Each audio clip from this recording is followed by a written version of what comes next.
Саламаттар бұтманды күдіңіздер менен эфирде учур маселеси көрсөтүүсүнүн кезектеги чыгарылышы. Өзүңүздөргө маалым, эртең республикабыздын борборунда Бишкек шаарында ШКО-га кирген өлкөлөрдүн медиа форуму өткөнүп турат.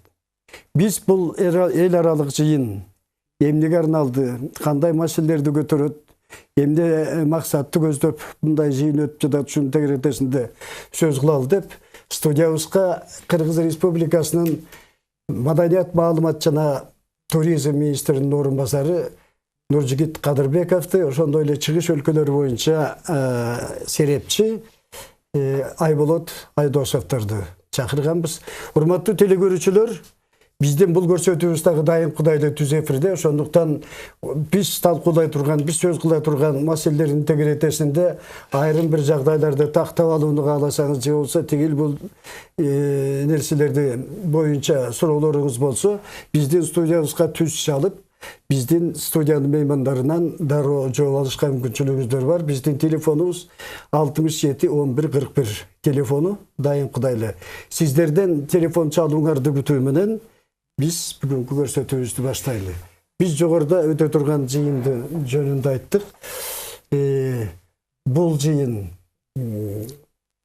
дайым эле ушундай өтүп келген жыйынбы же ушул жанагы бизде башталып атабы? Анан кандай максатты көздөдү?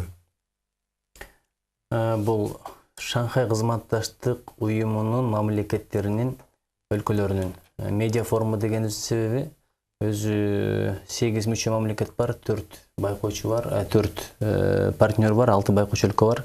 Ошолордун бардыгынан чакырып атабыз. Бул биринчи жолу өткөн жылы Кытайда болгон, Пекинде, анткени өткөн жылы билесиздер, ШКОнун төрагасы Кытай болчу, быйыл Кыргызстан. Кайсыл өлкө төрага болсо, ошол өлкөнүн алкагында өтө турган эле иш-чара, бирок биринчи жолу Кытайда болду, бирок бул иш-чара, бул биз өзүбүздүн демилгебиз, өзүбүздүн каалообуз, анткени актуалдуу маселе. Эмне себептен дегенде, билесиз, ШКО мамлекеттери бүгүнкү күндө ШКО уюм катары таасир күчөп баратат да. Байкасаңыз, дүйнөдөгү мындай эң калкы көп, ошондой эле жанагы ядролук державалар кирген уюм болуп атпайбы? Россия, Кытай, Индия, Пакистан сыяктуу. Анан жылдан жылга коопсуздук тармагында болсун, экономика тармагында болсун, гуманитардык, маданият, саясат тармагында болсун, бул уюмдун таасири күчөй берет. Эмне себептен дегенде, азыркы учурда ушул ШКОга кирген өлкөлөрдүн калкынын саны 3 миллиард 200 миллион тегерегинде да. Евразиянын 60% ушул ШКОга кирген өлкөлөр тарабынан ээленип турат. Айтор эми ушул уюмдун стратегиясы эмне, багыты эмне, кылып аткан иши эмне, эл аралык саясаттагы, геосаясаттагы орду кандай, ушуну туура чагылдырып, коомчулуктун аң сезимин жеткизе турган ким бул? Маалымат караштары да. Ошон үчүн ушул өлкөлөрдөгү өзгөчө мамлекеттик маалымат караштарынын ойлору, тилектери, аракеттери бириксе, өз ара кеңешип иш кылсак, бири-бирибизден тажрыйба алсак, ушул багытта бир жалпы стратегиябыз болсо деген ниет менен уюштурулуп аткан иш-чара. Ошентип азыр бизде даярдык болуп атат. Кудай буйрса, негизги иш-чара 24 май күнү Бишкек шаарында өтөт. Бардык чакырылган өлкөлөрдөн делегациялар келип атышат да? Албетте, буга чейин мына 40 журналист, ошондой эле мамлекет кызматкерлерди чакырып атабыз. Анткени формат ушундай 1+2 же 1+1. Эмне себептен дегенде, ар бир өлкөдө ошо маалымат тармагын тейлеген ошол үчүн жоопкерчиликтүү структуралар бар эмеспи? Ошолорду чакырып атабыз. Бул жака министрлер келе жатат, агенттиктин төрагалары келе жатат, орун басарлар келе жатат, айтор чоң даражадагы кызматкерлер келе жатат. Ошолор менен кошо мамлекеттик маалымат караштар, мисалы Синхуа бар, РТР бар дегендей, бизде мына Кабар сыяктуу же болсо ЛТР, КТРК сыяктуу телеканалдардын, маалымат агенттиктеринин, гезиттердин башчылары келе жатат, өкүлдөр келе жатат. Эми бул чакырылгандар эле 40. Ошолордун 31 бүгүнкү күндө өзүнүн макулдугун берди. Флайт план түзүлүп атат, такталып атат. Дагы 9-у Кудай буйрса бүгүн эртең тактасы, ошо менен биз тосолго толук даяр болобуз да. Анан негизинен журналисттер, ошондой эле 18 мамлекеттик кызматкерлер келмекчи. Серепчи катарында жогоруда Нуржигит Кадырбекович дагы учка айтып кетти. Ушу ШКОнун 2001 жылдан бери, 97 жылы башталып 2001 жылы толук кандуу баштаган мезгилдин ичинде башка ушундай эл аралык уюмдарга салыштырмалуу салмагы арттыбы, кемидиби, эмне өзгөчөлүк менен чыкты? Туура айтасыз. Бүгүнкү күнү бул ШКО кызматташтык уюму дүйнө жүзүндө өтө таасирдүү бир кандай уюмга айланды. Иран менен жана Монголия, Азербайжан сыяктуу мамлекеттер азыр буларга байкоочу болуп турат. 2015-жылы Индия менен Пакистан киргенден кийин бул уюмдун таасири дүйнө жүзүнүн деңгээлге чыкты. Анткени булар ядердик мамлекеттер. Индияда 1 миллиардтай адам жашайт. Ошол эле Пакистанда дагы ошодон кем эмес адам калкы бар. Дүйнө жүзүнүн жарым калкы ушул уюмда бүгүнкү күнү. Бир дагы дүйнө жүзүндө ушундай уюмдардын арасында ушундай уюм жок. Ошол эле Европейский союз болобу же нафта деген баягы Түштүк Америкадагы бирикме болсо дагы же болбосо ЕАЭС өлкөсүнүн бириксе дагы ушундай таасирге ээ болгон, күчкө ээ болгон уюм жок. Ошол эле убакытта бул ШКОнун өтө көп ыңгайлуу жактары бар. Мисалы, буга мүчө болгондон кийин, мисалы ЕС менен же башка уюмдар менен салыштырсаң, булар болсо өзүнүн баалуулуктарын кандайдыр мындай башкаларга таратканга аракет кылбайт. Ар бир мамлекет өзүнүн ишинде, өзүнүн саясатын жүргүзгөнгө толук мүмкүнчүлүгү бар. Мисалы, кече Нурсултан Абишевич Назарбаев бир алкак бир жол форумунда ошол жерде айтып кетти. Мына Кытай менен дос болсоң же ШОС менен дос болсоң, ал жерде эч кандай ички саясатка булар киришпейт. Мисалы, башка мамлекеттердин уюмдарына кирейин десең, алар тез эле убакытта өзүнүн саясатын киргизип, өзүнүн кызыкчылыктарын, аракеттерин түрткөнгө аракет кылышат деп. Ошол себептен башка мамлекеттер дагы, мисалы, диний көз караштары ар түрдүү болсо, саясий кандайдыр демократиялык же бир башкача система болсо дагы, бирок ага карабай ушул уюмга бардыгы киргенге аракет кылып атышат. Ошол убакытта бүгүнкү күнү Кытай, бардыгыбыз билебиз, Кытай бүгүнкү күнү экинчи экономика болуп дүйнө жүзүндө дүңгүрөп аткан убактысы. Анын бул дагы бир кандайдыр чоң кызыкчылык болуп, азыр керек болсо көп мамлекеттер буга мүчө болгонго аракет болуп турушат. Ошол медиа форумдагы негизги талкуулана турган маселелердин бири ушул ЖМКлардын жалпы маалымдоо каражаттарынын ушул ШКОнун өнүгүшүнө тийгизген таасири талкууланган атат да. Бизде республикабыздын массалык маалымат каражаттарынын мисалында бир ачык мисалдар менен канчалык таасирин тийгизди? Билесизби? Биз маалымат каражаттары дегенде көпчүлүк учурда баягы болгон эле ишти чагылдырган бир каражаттар катары түшүнөбүз да. Чынына келгенде маалымат каражаттары кайсыл бир структуранын өнүгүшүнө тон бере турган, багыт бере турган да функциясы бар да. Анткени ал жаңылык репортаж деген бир гана жанр, өзүңүз билесиз. Андан тышкары аналитика деген бар. Бир кенен кесир маалымат берүү, сухбат жолу менен. Айтор бул багытта мындай бир өзүбүзгө аянтча түзүп алганыбыз жакшы да. Кайсыл маселени кандай чагылдырабыз, балким кайсы бир маселеде бизде бардыгыбызда бирдей позиция болуш керек да. Мисалы, ошол экстремизм, радикализм менен күрөштө же болбосо жанагындай бир сепаратизм менен күрөштө позицияларыбыз таптак бирдей. Андан кийин мына коопсуздук маселеси бар, экономика маселеси бар. Позитивдүү жүрүштөр болуп атат, өзгөчөлүктөр болуп атат. Мисалы, атайын бир фонд түзүлгөн каражат жагынан баягы чоң долбоорлорду каржылоо боюнчачы. Анан бул жерде чоң да мамлекеттер дагы бар, кичинекей да мамлекеттер дагы бар. Бири-биринин өнүгүүсүнө бир өбөлгө боло тургандай бир шарттар бар да. Ошон үчүн ушуларды бир туура чагылдыруу, туура жеткирүү, анткени билесиз, азыр жакшы имидж өтө маанилүү эл аралык саясатта.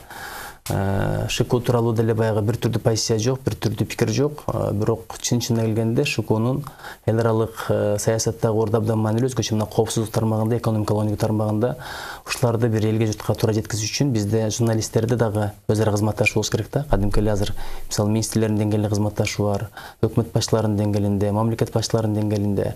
Ошол сыяктуу эле маалымат караштарынын деңгээлинде кызматташуу бар. Балким ушул иш-чаранын алкагында айрым маалымат караштарынын ортосунда өз ара кызматташуу, тажрыйба алмашуу же болбосо бири-бирине мындай маалымат берүү жагында келишимдерге да кол коюш мүмкүн. Ушул багытта дагы иштер жүрүп жатат. Жанагы биче болуп өтүүгө кандидат болуп аткан өлкөлөр. Сиз мындай ушу ШКОга биче кылып кабыл алуу, кандидаттыкты кармап туруунун механизмдери жөнүндө элге түшүндүрмө берсеңиз да. Мен азыр мына Нуржигет мырза айтканды улантып кетсем, анан кийин сиздин сурооңузга карай келсем, бүгүнкү күнү биз азыр бардыгыбыз өзүбүз күбө болуп турабыз. Дүйнө жүзүндө маалыматтык тармакта согуш болуп жатат. Мисалы, туура нерселерди туура эмес деп айтып атышат. Чындыкты калп менен жабып атышат. Элдердин эмоциясына кандайдыр маалыматты берип, ошого элдерди бурмалап, манипуляция кылып, ой пикирди туура эмес түзгөнгө аракет кылып атат. Мисалы, кече эле бизде мына 9-май өттү. Бул болсо чындыгында Кыргызстандагы өтө салым чоң кошкон бул согушка, жеңишке. Анан албетте согуш болгондо ар түрдүү нерселер болуп кеткен. Бирок бүгүнкү күнү кээ бир маалыматтарды окусаң, ал жерде аны бурмалап, аны вообще башкача мындай көрсөткөнгө аракет кылышат.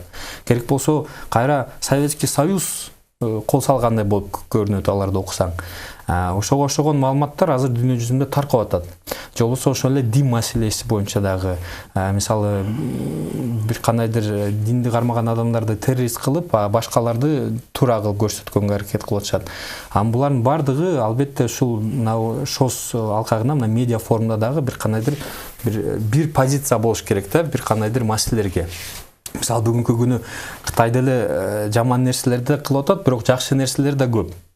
Ошону дагы жаман көрсөткөнгө бир кандайдыр анын партнерлору десек болот, ошолор аракет кылып атышат. Мына Кытайда мындай маселе болуп атат, андай тигиндей деп көп мындай иштерге тоскоолдук кылганга. Же болбосо биз өзүбүзгө деле, Кыргызстанга деле кээ бир убакытта бизде деле мисалы бир кандайдыр чоң нерселер баягы революция болгонубузда, ушундай нерселер болгондо биз дагы өзү таасирди ошону сездик. Кыргызстанда бул жерде кадимкидей бир жаман нерсе болуп кеткендей кылып дүйнө жүзүнгө ушундай таратышты биз жөнүндө.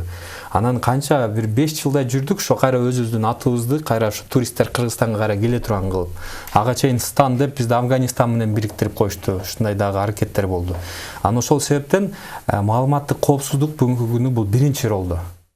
Анан ошол себептен бул бүгүнкү өтүп жаткан Кыргызстанда Бишкекте өтүп жаткан медиа форум бул өтө маанилүү, өтө керек.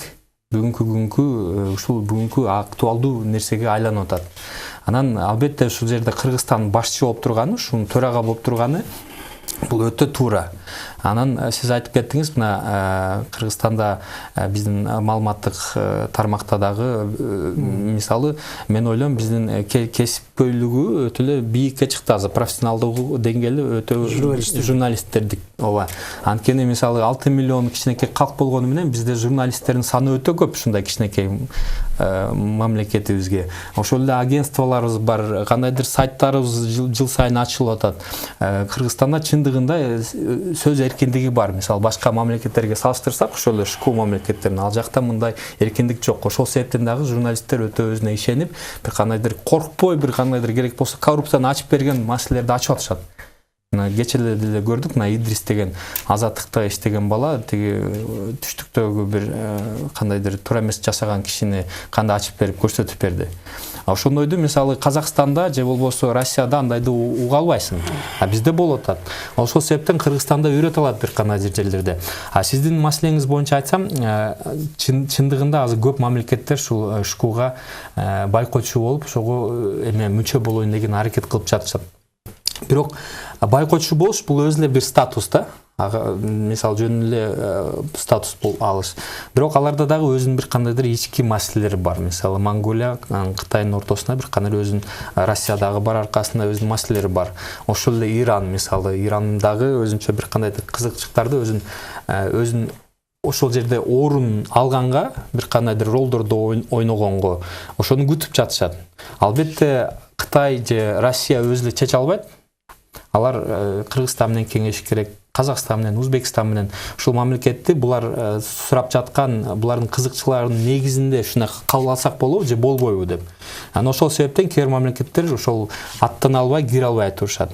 Кээ бир мамлекеттер ошол мисалы Өзбекстан 2001-жылы кирип, ошондон кийин баштап ШКУга айланган. Өзбекстанда көп жыл ушу турушкан, кирсек кирбесек, кирип алсак Россияга көз каранды болуп калабыз же Кытайга көз каранды болуп калабыз деп. Ошол маселелер дагы бар ички, аларды да ачык айтылбайт, бирок ошолорда чечилиш керек.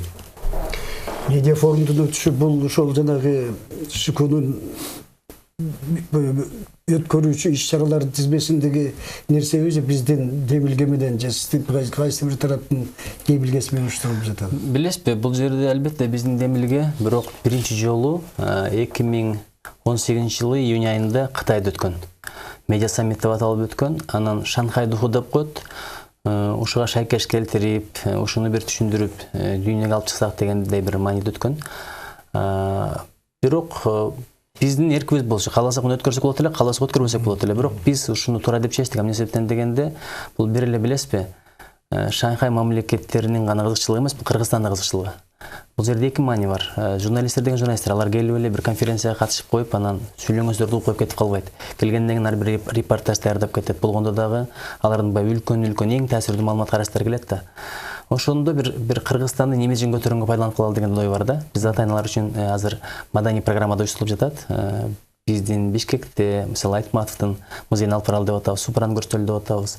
Андан тышкары Ысык көлдү да көрсөтүп келебиз. Ал жакта мындай атайын кабыл алууларды кылабыз, ат оюңдарын көрсөтөбүз.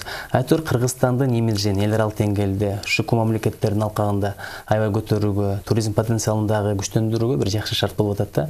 Ошон үчүн бунун көп кырдуу мааниси бар, Азыр мисалы туп-туура айтып атат. Бир учурда айтат, мен Шанхайда дейт, презентация кылдым дейт, бир жигит айтат. Кыргызстан мындай тынчтык өлкөсү, берекелүү өлкө, аябай ачык өлкө, барсаңар жыргайсыңар, кооздук, сулуулук деген бизде. Анан бир эки күндөн кийин бирөө келип айтты дейт, Африкадан сен жалган айтып турсуң, көрсө интернетке кирсек эле бүт эле жанагындай митингдер болгон, пикеттер болгон, согуштар болгон, баягы 10 жылдан кийин болгонго кыязы. Көрдүңүзбү, мындай жакшы деген бир ат бар дейт, куусаң жеткиз, жаман деген бир ат бар, жуусаң кеткиз деген бир сөз бар да. Ошон үчүн жакшы болуш үчүн мына 5-6 жыл кетти, эми ушуну улап кетиш керек. Ошого болгондо дагы мындай дүңүнөн журналисттер келип, бир максат чагылдырып кете тургандай айтат го. Журналист жазыш үчүн ага бир негиз керек да. Ошондой медиа бир себеп түзгөнгө аракет кылып атабыз. Бул жагы дагы бар. Президентибиздин келип катышып аткандагы өтө турган жыйындын өтө маанилүүлүгүнөн кабар берет да. Биздин жетекчиликтин өзгөчө мамилесинен кабар берет. Ошо эртеңки өтө турган иш-чаранын күн тартибин кыскача айтып беребиз. Дегенде тосуп алабыз. Мына 24 күн болот да. 23-үнөн баштап келе баштайт. Ал күнү дагы жөн болбосун деп атабыз. Убактылар жөн кетпесин. Бир ай салгандан кийин биз мындай жанагы Кыргызстандагы журналистика багытында илим алып жаткан студенттер менен булар жол туралы деп атабыз. Анткени айтат го, атаң 60-ка чыкканда алдап солоп кишини алдап коет. Булардын акылын, тажрыйбасын үйрөнүшүбүз керек. Анткени жөнөкөй журналисттер келбейт бул жакка. Жөнөкөй чиновниктер келбейт. Ушул багытта дагы иштеп атабыз. Бул өтө маанилүү. Андан кийин ошол Айтматовдун үй музейин ошол күнү алып барабыз. Аларчаны көрсөтүп келебиз. Айтор биринчи күнү даярдык менен кошо эс алуу программасы, маданий программа болмокчу. Экинчи күн негизги иш-чара болот. Бул биздин мамлекет башчысынын резиденциясында, Аларча резиденциясында өтмөкчү. Ал жака мамлекет башчысы өзү катышат, өзү чыгып сөз сүйлөйт. Ошол жерде өзүнүн көз карашын, өзүнүн мындай пикирлерин айтат да, канткенде журналисттер медиа чөйрөсү ШКУнун өсүп өнүгүшүнө, жакшы бир иштешине шарт түзүп бере алат, ушуга бир көмөк көрсөтө алат деген. Андан кийин бир эки панелде жыйын болмокчу. Муну ушул КТРКнын башчысы Жайнагулов, ошондой эле Кабар агенттигинин башчысы Кубан Абди менен экөө модератор болмокчу. Бирөөсүндө ушул азыркы мындай абдан бир жакшы иш-чаралар болуп атпайбы? Ошол багыттардагы кызматташуу, бир платформа түзүү, өзара кызматташуучу бир чөйрө түзүп алуу багыты болмокчу. Экинчисинде ошол ШКУну кантип өнүктүрөбүз, ошого биздин ордубуз, ролубуз кандай болот деген багытта болмокчу. Андан кийин резолюция кабыл алынат. Ошондон кийин кечки программа бар. Президенттин атыбыздан атайын конокко чакырабыз. Анан эртеси Ысык көлгө кетмекчи. Ал жакта ипподромубузду көрөт, рух ордону көрөт, көлдү кыдырат, музейлерди көрөт. Атайын программаларды уюштурдук. Мисалы жанагы ипподромдочу биздин ат оюндарыбыз эми укмушта, булардын сүйүп көргөнү, эңсеп көргөнү ошол да. Айтор андан кийин ушундай маданий программалар менен аяктайт. Андан кийин узатабыз ар бир конокту. Негизгиси бул жерге мамлекет кызматкерлери да келет, чиновниктер да, анан журналисттер да келет. Билесиз да, мамлекеттик чиновниктер бул чечим кабыл ала турган инстанция да. Ошол эле мезгилде алардын иш-чарасын чагылдыра турган 4-чү бийлик деп коет, бирок эң таасирдүү чөйрө бул маалымат караштар. Ошон үчүн баардык жагын эске алганга аракет кылдык. Өзүбүзгө маалым ушундай эле иш-чаралар бизерде массалык маалымат каражаттары жөнүндө, жалпы маалымат каражаттары жөнүндө сөз кылып атабыз. Ушундай эле иш-чаралар ушул эмени ШКУнун бизде өтө турган чоң жыйын турлап да бир катар иш-чаралар өтпөдү. ошолордун мааниси өздөрүнүн көздөгөн максатына жеттиби, ошол жөнүндө да бир сөз кылып берсеңиз. Негизи башында ШОС ушулганда бул болсо Совет Союзу Кытай менен баягы чек ара маселеси болгон, чечилбеген. Анан ошол маселе 90-жылдардын акырына чейин маселе болуп турган. Бул жалпы Россиялы эмес, ошо СНГ мамлекеттер дагы Кытай менен кайсы мамлекеттер мындай бир ошо чек арасы болсо. Анан ошол себептен ушул уюмду түзүшкөн, Кытай менен ушул маселелерди чечкенге. Андан кийин 96-97 жылдары, андан кийин караса 2001 жылда дүйнө жүзүнүн боюнча баягы терроризм деген жаман нерсе пайда болуп, бул да актуалдуу маселеге айланды. Өтө терең кетти өтөбүз. Анан сиз айткан сөзгө ошо мындай тезле айтып атам. Анан киришүү. Бирок ошо менен убакыт көрсөттү, бул болсо уюм өзүнүн актуалдыгын көрсөтүп, көп тармактарга өнүгө баштады. Мисалы, февралда Кыргызстанда Бишкекте жаштар ШОС форуму өттү. Туризм тармагында ШОС мамлекеттер мүчөлөрү бул жерге келип, туризм тармагында иштеп жаткандар бул жерде 2 күн ичинде чоң маселелерди көтөрүп, ортосунда келишимдерди түзүп, ушу туризм тармагындагы өнүктүрөбүз деп ушундай маселе көтөрүлдү. Кечээ күнү мына 17 майда бизнес форум өттү. Кыргызстан менен Кытайдын ортосунда ошол эле 2 күн ичинде $2 миллиард келишимдер түзүлдү. Азыр Борбор Азия кантон көргөзмөсү болот деп атат Кыргызстанда, ошол негизинде. Бул жерде алтынды переработка кыла турган завод ачылат деп атат Кыргызстанда. Дагы ошого ошогон чоң бир кандайдыр долбоорлор Кудай буйруса Кыргызстанда ачылат деп ушул жерде келишимдер түзүлдү. Кечээ эле мына азыр Нуржигит мырза айтып кеткендей, Кыргызстанда экинчи жолу медиа форум болуп атса, аялдар форуму, ШОС мамлекеттеринин аялдар форуму дагы экинчи жолу Кыргызстанда өттү.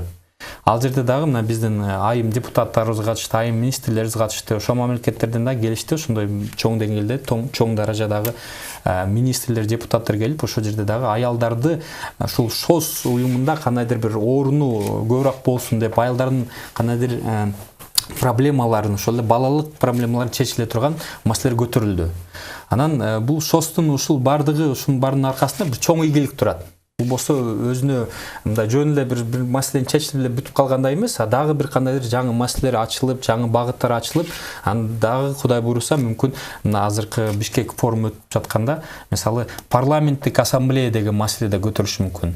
Мисалы ушул ар бир мамлекеттин өзүнүн парламенттери бар, ортосунда ушундай бир келишим түзсө, мүмкүн дагы бир Кыргызстан демилгеси аркылуу бир кандайдыр жаңы нерселер пайда болушу мүмкүн. ШОСтун ичинде жаңы жандануу болот беле. Жаңы жандануулар болот. Анан мына кара эле ошол медиа форумга кайрылсак, президенттин катышкандыгы, Кыргызстандын президенти биздин Сооронбай Жээнбековдун катышкандыгы бул өтө чоң нерсени билдирет десек деле болот. Анткени мисалы башка мамлекеттерде мүмкүн медиага ушундай чоң мындай карабаса, Кыргызстанда карайт. Ошол эле мына бардыгыбыз отурабыз, Facebook'та эле бир кандайдыр маселелер чуу чыгып кетсе, мамлекет тарабынан, биздин мамлекетибиз тарабынан бир кандайдыр реакция болуп атат. Мисалы башка мамлекеттерде андай болбойт. Кыргызстанда болуп да, кечээ эле уран маселеси, мына президент өзү барып көлдү бардын азыр элдер менен жолугушуп, уран маселеси Кыргызстанда болбойт деп айтып кетти. Бул интернетте башталган ушундай. Ошол эле мына ошол Идрис бала журналист айтып кетип атабыз, ал жерде депутаттар киришип, ушул бул эмнени айтат? Кыргызстанда ушу демократиялык мамлекет жана ушул журналистика өтө чоң деңгээлде. Анан азыркы мына Кыргызстанда ушу медиа форум болуп жатканы бул дагы бир кандайдыр чоң мына ийгиликтерди алып келет деп ойлойм. Чоң рахмат. Биздин чоң табылганыбыз, чоң жетишкендиктерибиздин бири бул басма сөздү сөз эркиндиги экендигин жогоруда Айболот мырза айтып атат. Кээде ошо ашкерий эркиндиктин ошол жанагы ШОС сыяктуу өзүбүз өнөк болуп кирип аткан өлкөлөр менен кызматташуунун мындай бир ошого залакасы тийип калчудай болгон бир мисалдар, кооптонгон жагдайыңыз барбы? Алдыда боло турган форумда ушул туурасында сөз болчудайбы? Эми форумда ар бир өлкөнүн спикерлери азыр өздөрүнүн эмне багытта сүйлөйт бул боюнча макулдашып атат, бул жака тизмелер келип түшүп атат. Ошон үчүн ал жерде эми билесиз да, а дегенде чыгып сүйлөп тургандар бар, анан ошентип кергенде талкуу болот да, калган адамдар сурай берсе болот, калган адамдар пикир айтса болот. Ошол мезгилдерде ким кандай пикир айтат билбейм, бирок ШОС деген бул баягы ар түрдүү мамлекеттердин курамы болуп атпайбы? Булардын саясий системасы дагы, түзүлүшү деле, сөз эркиндигинин деңгээли, демократиянын деңгээли бул өлкөлөр ар башка. Мисалы дүйнөдөгү эң чоң демократия катары калкы жагынан көп бул Индия эсептелет. Индия дагы бул жакта анча-мынча адам укугу маселе боюнча бир пикирлер айтылып калып жүрөт ушул ШОС мамлекетинин айрым мүчөлөрүнө карата. Иши кылып мындай ар түрдүү маселелер боюнча пикирлер, ойлор айтышы мүмкүн. Ошон үчүн бул форум, ошон үчүн баягы кеңешип кескен бармак оорубайт дейт. Ким кандай айтса дагы аягында бир туура таякка келсек, туура жыйынтыкка келсек, бирибиздин позициябызды билсек, ошону сыйласак, урматтасак бул өтө маанилүү. Ал эми сөз эркиндиги бул Кыргызстандын жетишкен игилиги. Албетте аны туура түшүнгөн бар, туура колдонгон бар. Кээде баягы кыянат кылып атканыбыз эле жалганбы? Анткени журналистикада объективдүүлүк, чынчылдык өтө маанилүү да, акыйкатты таба билүү. Кээде бизде баягы тактабай туруп эле уруп таштап, жазып таштап атпайбы? Бул канча үй бүлөлөрдүн бузулушуна себеп болуп атат, канча нервтердин, канча ден соолуктардын бузулушуна, ошол эле мезгилде мындай туура эмес пикирлердин калыптанышына, элдин оюнун баягы туура эмес багытка бурулуп кетишине себеп болуп атат. Бул эми журналисттердин кесиптик деңгээли бара-бара бир жөнгө салына турган нерсе. Анткени сууда эле тунуштун алдында бир аз ылайланат да. Биз мурда Союздун учурунда сенектик тоордо жашадык, андан кийин демократия, ат минбеген, ат көрбөгөн минип өлтүрөт болуп кээде баш чапкандар бар, бирок бара-бара жагдай түзөлүп баратат. Бирок ошол эле мезгилде биз тиги мамлекеттердин үйрөнө турган жагдайларыбыз көп да. Мисалы, демократия качан билинет? Жана жаңылыктарды чагылдырууда. А бирок документалдык фильмдерди тартуу маселеси бар, кинофильмдерди тартуу маселеси бар, тарыхый окуяларды чагылдыруу маселеси бар, маданият тармагында кызматташуу маселеси бар. Ошон үчүн туура айтат, аялдар багытында өзүнчө кыргыздын сөздөр окумушта иретсиз иштегилик болбойт деп. Аялдар багытында кандай иштебиз? Өзүнчө кеңешилип атат. Маданият министрлери өзүнчө жолугуп атат, тышкы иштер министрлери өздөрүнчө жолугуп атат, экономика министрлери өздөрүнчө жолугуп атат. Кудай берсе ушул долбоордун алкагында Манас операсы Бишкекте коюлушу мүмкүн. Кытайлар даярдаган. Алар ушунчалык баягы масштабты коёт экен, биздин сахналар кээде көлөмү жетпей калып атат да. Ошон үчүн бул абдан бир маанилүү иш. Кудай буйрса бир кеңешип кескен бармак оорубайт дейт. Жакшы тыянактарга келебиз деп ишенем. Сиз өзүңүз баягы Кытайда окуп дагы иштете калбадыңызбы? Кытайдагы массалык маалымат каражаттарынын ушундай маселелерге кээ бир мисалы жанагы эки өлкөнүн ортосуна доо кетип кала тургандай бир кырда жагдайлардагы иш аракеттери кандай болот? Мамлекет тарабынан көзөмөл сөз эркиндигине, басма сөз эркиндигине. Эми аз туура айтылып кетти. Бир жагынан өнүгө турган жак көп Кыргызстанда. Журналисттерди үйрөтүш керек кандайдыр стандарттарга. Бирок ошол убакытта мисалы эркиндик жактан Кыргызстан албетте алдыда. Мисалы сиз Кыргызстанга барып, ал жерде ушундай Кытайга барып ушундай передача уюштура албайсыз. Ал жерде кээ бир маселелерде сүйлөшө албайсың. Алардын өзүнүн кандайдыр менталитетине жараша өзүнүн саясаты жүргүзүшөт ичинде. Анткени мамлекет чоң, эгер саясий талдоо болсок, мамлекет чоң, эл көп. Албетте элге туура маалымат берип туруш керек. Анан кандайдыр бир туура эмес нерселер болуп кетсе, ал чоң мамлекетте чоң таасир болушу мүмкүн. Ошол себептен ал жакта маалымат тармагында чоң иш мамлекет тарабынан жүргүзүлөт. Алар албетте алардын ички саясаты, алар өзү кандай билсе, ошондой кыла алышат. Бирок мисалы Кыргызстанды алсак, албетте биздин жолубуз башкача, багытыбыз башкача. Анан эми ушул Совет Союзу курагандан кийин Кыргызстан өзү ушул жолду тандап, ошол жол менен кетип атабыз. Анан кээ бир жерлерде албетте туура эмес жактарга барып калыш мүмкүнбүз, ондайлар да болду. Бирок азыр көрсөтүп атат, маалымат канча ачык болсо, канча эл билсе, бир кандайдыр туура эмес иштерге барганга бир кандайдыр бөгөт түзүлөт экен. Анан эми азыр чындыгында ушул тармакта көп иш болуп атат. Анан буну колдош керек кайра. Аны бир кандайдыр мамлекеттик контролду дагы кылыш керек, бирок ошол убакытта кыргыз эли дагы өзүнчө менталитети бар. Бул жерде жөн эле мындай болбойт, сүйлөбөйт десең эле элдер чыгып эле площадька чыгып атпайбы бизде. Ошого бундагы туура саясат жүрүш керек. Анан ошо бирок бул жерде эң негизги маселе менин оюмда бул коопсуздук маселеси. Ушу маалыматтык коопсуздук болуш керек. Кандайдыр туура эмес Кыргызстанга, биздин элибизге, менталитетибизге келбеген нерселерди бу жерде маалымат таратабыз десе, бир кандай туура эмес баалуулуктарды киргизебиз десе, ошол убакытта албетте элибиз биригип, мамлекетибиз биригип, журналисттер да биригип, ошол туура эмес бир манипуляциялар болуп жатканда, ал жерде бир кандайдыр бир фронт менен чыгып көз карашыбызды билдириш керекпиз. Ошол убакытта мына ШОС мамлекеттердин арасында дагы, мисалы ушул чоң мамлекет болуп Кытай болуп, Кытайга каршы чындыгында бир чоң кандайдыр мамлекеттер каршы иштеп атат маалымат тармагында дагы.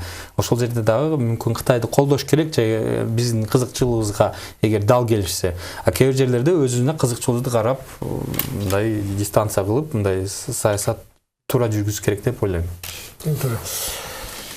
Siz жогоруда дагы айтып кеттиңиз, мисалы канчалык азыр маалымат коммуникация ушундай өнүгүп турган учурда дагы тигил же бул өлкө жөнүндө пикир, тигил же бул өлкөдөгү тигиндей мындай бир аткарып жүрүп аткан иштер жөнүндө туура эмес айтылып кеткен башка бир өлкөдөгү маалымат ошол өлкөдөгү туура эмес көз караштын жаралышына бир өбөлгө болуп калат да.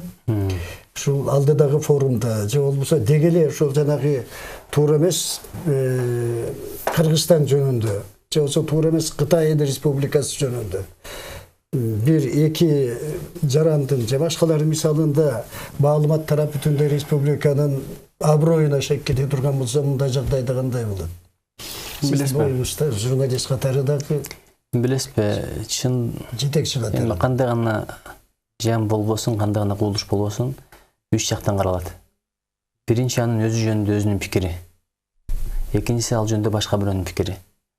Үчүнчүсү болсо чындыгында алгандай бир жаратканга белгилүү да. Ошон үчүн балким ушул шукуга кирген айрым мамлекеттердин саясаттары жүрүп жатат өздөрүнүн ичинде. Бул жерде бир маанилүү принцип бар, туура айтып атат. Биринин ички саясатына бири киргизбейт да, ошондой багытта. Күчтөрдү, акылдарды бириктире турган долбоорлор бар, экономика жагында болсун, коопсуздук жагында болсун, ошондой эле гуманитардык, маданият жагында болсун, бирок ички саясаттарына киргизбейт. Ошо ички саясаттагы айрым болуп аткан окуялар тууралуу башка мамлекеттерде мындай терс пикир жаралган жагдайлар көп болуп атат.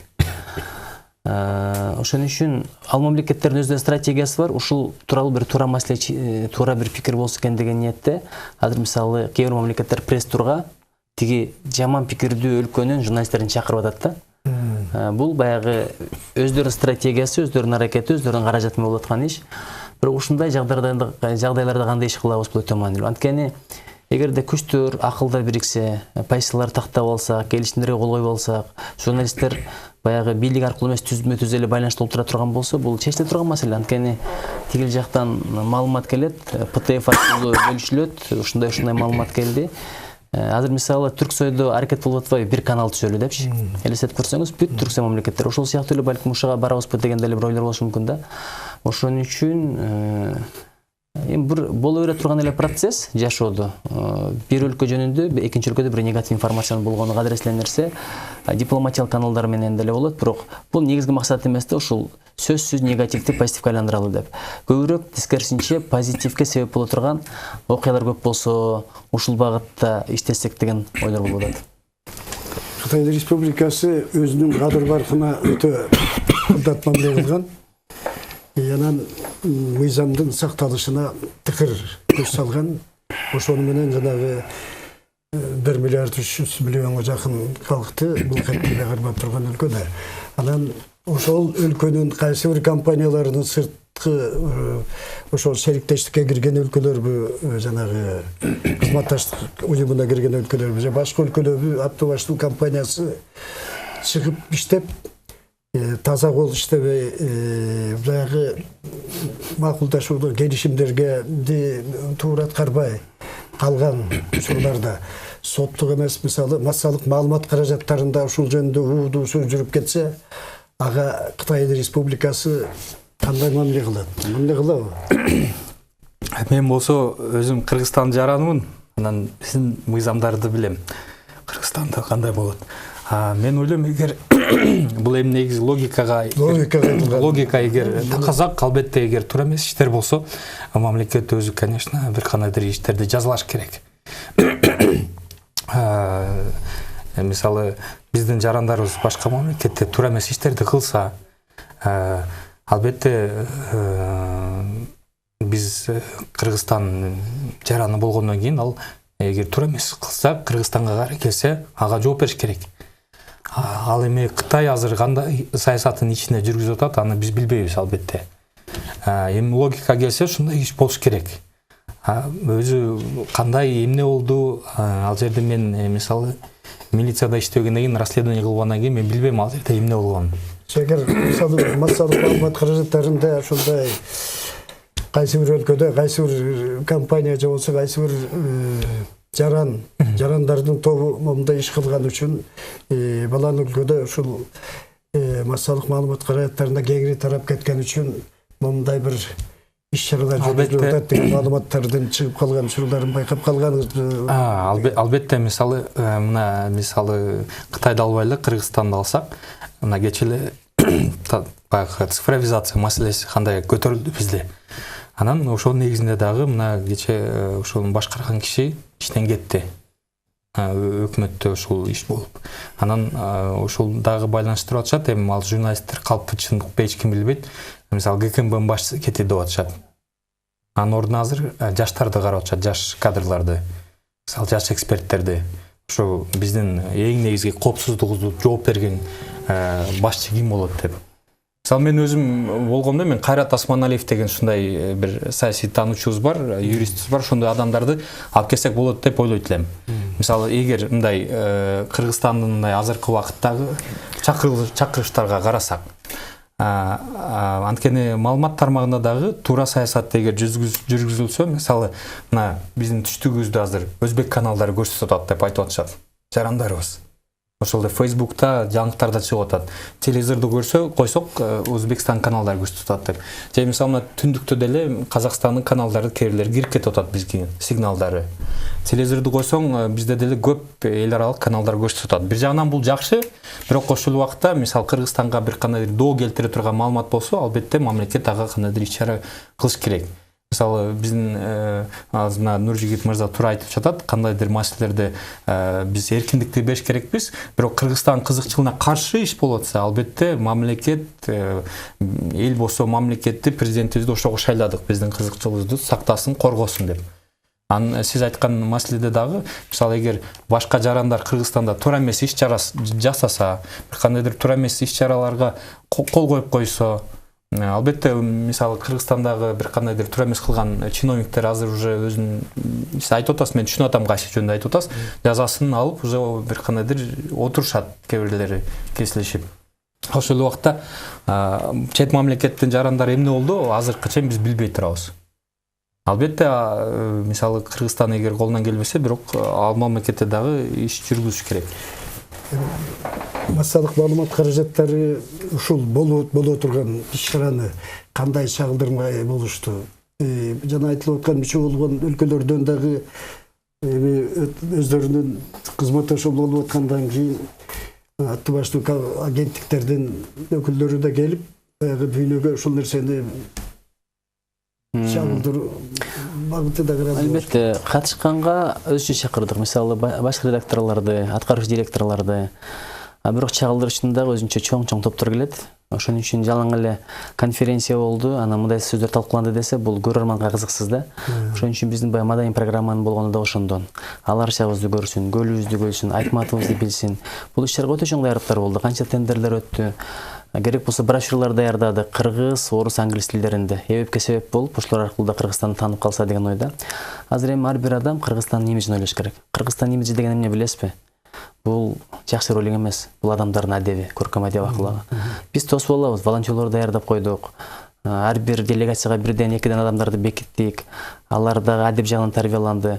Бирок эң башкысы, көчөдө алар келгенде түкүрүп атса, какырып атса, сөгүнүп атса, эрежелер бузулуп атса, бирин-бири сыйлабай атса, жанагындай жок жерден сигнал басып атса, таштандылар төгүлүп атса, адамдар мындай бекер поз болсо, жерлер иштетилбей турса, аларга ушул таасир этет. Ошон үчүн өлкөнүн имиджин ойлош бул жалаң эле журналисттердин, же министрликтин, же ЛТРдин иши эмес, бул ар бир атуулдун иши, ар бир жарандын иши да.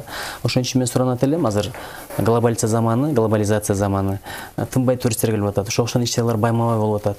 Элибиз ушул адеп жагынан иштесек жакшы болот эле. Пунктуалдуу болгонго, кичпейил болгонго, жылмайганга, Мисалы мен кээ бир чет өлкөгө барганда адамдардын кичпейилдүүлүгүнө, жардам көргөнүнө таң калам да. Мисалы бир жерге сурасаң, билбейм деп басып кеткен адамдарды көрбөйсүң кээ бир өлкөлөрдө.